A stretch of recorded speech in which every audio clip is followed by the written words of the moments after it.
Allow me then just to communicate that Section 42 of the County Government Act and the Standing Order 73(1) of the Siaya County Standing Orders provides that a member of the County Assembly, supported by at least 1/3 of the members of the County Assembly, may propose a motion requiring the Governor to dismiss a County Executive Committee member on the grounds provided in the Act.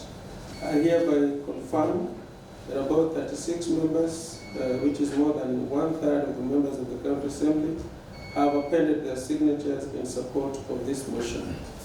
Much as we are debating the nomination, we are also in possession of the Governor's extension of contract of the same CEC member for 2 months. So this motion addresses the extension, but the report which is before this House will be addressing the matter of nomination. There are two different motions.